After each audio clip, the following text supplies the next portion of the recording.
আর বলো না, আমার ছোট্ট ছানাটার খুব জ্বর হয়েছে। তুমি শুধু আমার ছানাদের তোমার পাঠশালায় ভর্তি নিয়ে নাও। তোমার ছানাদের আমার বেশ ভালো লাগছে, বুঝলে? আমরা সবাই শিয়াল পণ্ডিত সম্বন্ধে জানি যে সে ধূর্ত, চালাক।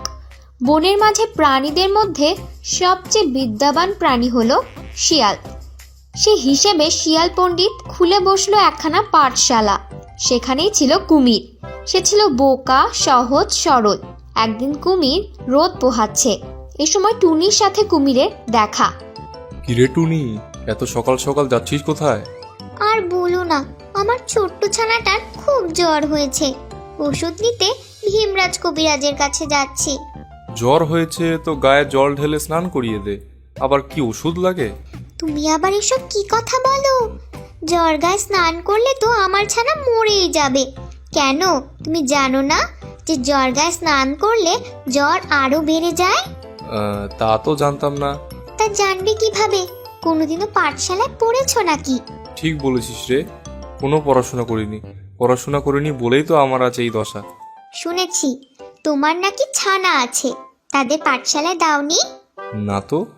ছানাদের গিয়ে শিয়াল পণ্ডিতের পাঠশালায় ভর্তি করিয়ে দিয়ে এসো। পড়াশোনা শিখলে অন্তত ওরা তোমার মতো বোকা হবে না। হ্যাঁ, ঠিক বলেছিস তুই। আচ্ছা, আমি আসি। আমার বাচ্চাটার জন্য ওষুধ নিয়ে আসি গে। যাই। আমার ছানাপোনাদের যদি আমি শিয়াল পণ্ডিতের পাঠশালায় ভর্তি করিয়ে দেই, তাহলে আমার ছানারাও শিয়াল পণ্ডিতের মতো পণ্ডিত হয়ে উঠবে। আমার মতো আর বোকা থাকবে না। না, সেটাই করি গিয়ে। শোনো ছানারা, আমি তোমাদের শিয়াল পণ্ডিতের পাঠশালায় ভর্তি করিয়ে দিব, বুঝলে? তোমাদের কিন্তু ভালোভাবে পড়ালেখাটা করতে হবে। পারবে তো? ছানারা সম্মতি জানালো। এরপর কুমির চলল শিয়াল পণ্ডিতের পাঠশালায় ছানাদের ভর্তি করাতে। কি গো শিয়াল পণ্ডিত, তুমি কোথায়? এই তো আমি এখানে। কি চাই কুমির ভাইয়া? আমার কিছু চাই না, তুমি শুধু আমার ছানাদের তোমার পাঠশালায় ভর্তি নিয়ে নাও। তোমার ছানারা আমার পাঠশালায় পড়বে? হ্যাঁ গো, ভর্তি করাতে নিয়ে এলাম সেজন্য। তা তোমার কখান ছানা দেখি? আমার 3খানা ছানা। আচ্ছা বেশ, দেখি তাদের। ছানাদের দেখে শিয়ালের মাথায় দুষ্টু বুদ্ধি খেলে গেল। আচ্ছা বেশ বেশ, ওদের আনো দেখি পাঠশালায়। আচ্ছা ঠিক আছে পণ্ডিত মশাই। বাহ, পণ্ডিত মশাইয়ের সাথে থাকলে আমার ছানারাও তার মতো চতুর আর পণ্ডিত হয়ে উঠবে, আর লেখাপড়াও শিখবে। আজ থেকে ওরা আমার সাথেই থাকবে, গুরুগৃহে থেকে পড়াশোনা করবে, বুঝলে? বেশ, তবে আমি আমার ছানাদের 7 দিন পরে দেখতে আসবো, ঠিক আছে? বেশ বেশ, ছানাদের দেখতে এসো। কুমির খুশি মনে চলে গেল। অতে অজগর আসছে তেরে, আতে আমটি খাবো পেরে, ইতে ইঁদুরের ছানা ভয়ে মরে, ইতে ঈগল পাখি পাছে ধরে। আমার ছানারা কোথায় পণ্ডিত মশাই? আমি তাদের দেখব।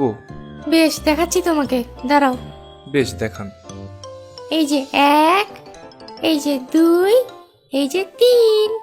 বেশ, ঠিক আছে। তা পণ্ডিত মশাই, আমার ছানারা পড়াশোনা ভালো করছে তো? হ্যাঁ গো, তোমার সব ছানারা মোটামুটি ভালোই পড়াশোনা করছে, বুঝলে? আমার মতো অত চালাক না হতে পারলে আমার চেয়ে একটু কম চালাক তো হয়েই যাবে। যাক, তুমি তো সব চালাকদের রাজা পণ্ডিত মশাই। তোমার মতো চালাক না হলেও চলবে, একটু কম চালাক হলেও চলবে। তোমার ছানাদের আমার বেশ ভালো লাগছে, বুঝলে? ইচ্ছে করছে তোমাদের ছানাদেরকে আমার কাছেই আজীবনের জন্য রেখে দিই। সে তো বুঝলাম পণ্ডিত মশাই, কিন্তু আপনি তো চাইলেও তাদেরকে আজীবনের জন্য রেখে দিতে পারবেন না। একদিন না একদিন তো তাদেরকে এই গুরুগৃহ থেকে ফিরে আসতেই হবে, বলুন। ঠিকই বলেছ। দেখা যাক সেদিন আসে নাকি আসে না।